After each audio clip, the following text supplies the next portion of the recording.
Ladies and gentlemen, Laurie Cardoza Moore with Proclaiming Justice to the Nations, and I just want to give you another update on what is happening in Israel. I received an email earlier today from the Israeli Consul General's office in Atlanta, and I want to share the details of that information with you here. Well, you all know that Israel is at war, and we've seen the evil, wicked, barbaric images of men, women, and children being taken, elderly women, a Holocaust survivor being taken captive into Gaza, the images of a young mother who was holding her two young boys and was fearful. You could see the fear on her face as she was holding her two little boys as they're being taken captive by these thugs, these evil, wicked, vile, I can't even call them human beings, they are animals. I saw a little boy, the images of a little boy, and this little boy was being picked on and pushed around, and he was calling for his Ima. And ladies and gentlemen, this is outrageous that this is going on, but this is the very reason why we started PJTN. To stand, to teach Christians to stand with our Jewish brethren, to defend the state of Israel based on what is biblical, not some person's political expedient agenda, but what is biblical. What is our role? Because we are going to be held accountable. We all know the scripture, Genesis 12:3. God said, I will bless those who bless you, Abraham, and I will curse him who curses you. And all the nations of the world shall bless themselves by you. And he also told the prophet Obadiah in the last days he was going to wipe out the descendants of Edom because they stood by while their brother Jacob was held in captivity and they did nothing. Well, if there was ever a time that fits that scripture, that verse, those verses, it's right now. It's what we are watching, what we are witnessing happening to our Jewish brethren in the state of Israel. And don't think that this isn't going to spread. It starts always with the canary in the coal mine, the Jews, Israel. They will come after the Christians and everybody else who stand in their way. These people are evil and they are wicked. And so that's why we are doing these updates for you right now, because we need to wake up Americans and people of conscience all over the world to contact their elected officials in their Congress, in their parliament, and let them know we need to stand with Israel and the Jewish people right now more than ever. But I want to share some of the information that has come out of the consulate, the Israeli consulate, and I'm hoping that you will share this information with your family and friends as well. So we know that Hamas is an internationally recognized terrorist organization. They launched a massive attack on the citizens of Israel by infiltrating terrorists into Israeli communities in the south of the country, as well as by launching extensive missile and rocket fire that indiscriminately targeted Israeli civilians from the south of the country to Tel Aviv and Jerusalem. The terrorists infiltrated southern communities and began a murder spree, killing families and individuals in their homes, in the streets, and on their way to synagogue. In addition to abducting Israelis to the Gaza Strip, in particular defenseless families, women and children, anyone who crossed their path. This is a deadly and barbaric attack initiated by terrorist organizations led by Hamas, one launched with no legitimate pretext or provocative prior action on the part of Israel. Furthermore, this attack came after a long period in which Israel strove to bring calm to the Gaza Strip by making extensive efforts to improve the economic situation of Palestinians, with an emphasis on long-term projects in Gaza. In this context, discussions had begun on the implementation of the Gas for Gaza and Gaza Marine projects.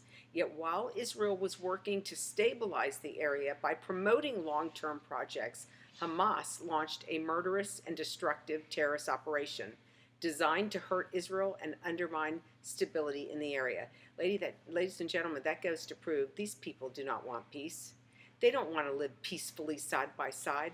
They want the annihilation of the Jewish state. They want to wipe all the Jews off the planet. They want to finish what Hitler didn't. This is what this is all about. They don't care about stabilizing their economy for their families or for their future posterity. If anyone still has doubts, this attack reveals once again the true face of these terror organizations, bloodthirsty and uncontrollable groups devoid of any moral inhibitions, who are motivated by hatred, the desire to hurt Israeli citizens in every way, and to bring about the destruction of the State of Israel. Hamas is not interested in the safety or well-being of the civilians in the Gaza Strip and views them as nothing more than pawns to be exploited in its efforts to harm the citizens of Israel. Israel is in a war against the terrorist organizations in the Gaza Strip. Hamas started this war, and Israel is preparing for a prolonged military response to remove the threat posed by that organization. Hamas is in control of all aspects of life in the Gaza Strip. It is behind this attack, and it will be accountable for the results of these events. Hamas's leadership bears full responsibility for the current deterioration and for the actions Israel must take in response. Israel will do everything necessary to protect its citizens and its territory. The false claims being made by Hamas and other terrorist organizations that Al-Aqsa is in danger, and their absurd attempt to link the terror attack to Jews visiting the Temple Mount, which routinely takes place every year, is a smokescreen that bears no resemblance to reality. This is a fabricated claim designed to fan flames in the sector, to inflame passions, and to gather support from extremists in order to expand the arena of combat in Israel. The terrorist organizations involved are branches of the Ayatollah regime in Iran, which proactively promotes terrorist activity in Israel and against Israeli and Jewish targets around the world. Iranian President Raisi spoke with Ismail Haniyeh, the head of Hamas Political Bureau, as well as with Ziad Nakhala, Secretary General of Palestinian Islamic Jihad. Israeli security forces are currently operating to restore full control over all the communities and the security fence area on the border with the Gaza Strip. Israel will act to free the hostages that were kidnapped to the Gaza Strip, to seriously damage the terrorist infrastructure, and to return to a situation in which no terrorist group in Gaza will be able to harm Israeli citizens again. The residents of the Gaza Strip are not Israel's enemies, yet the terrorist organizations operate knowingly and deliberately from within civilian-populated areas and adjacent to humanitarian buildings and institutions, making cynical use of them. Israel is doing and will continue to do everything possible to prevent harm to non-involved persons. However, these terrorist organizations, which intentionally operate from within the civilian population, are committing double war crimes, indiscriminately targeting Israeli civilians while using the residents of the Gaza Strip as human shields. The international community must make it clear to the Axis states, Iran, Syria, and Lebanon, and to the terrorist organizations in the region that they must refrain from taking part in Hamas's war and stipulate that they should not promote, encourage, or enable the opening of another front against Israel. The expansion of the arena of combat against Israel will be met with a particularly harsh response, including determined and lethal actions by Israel. Israel expects the international community to condemn the Hamas terror group's attack on Israeli civilians and to express clear support for Israel's complete right to defend itself.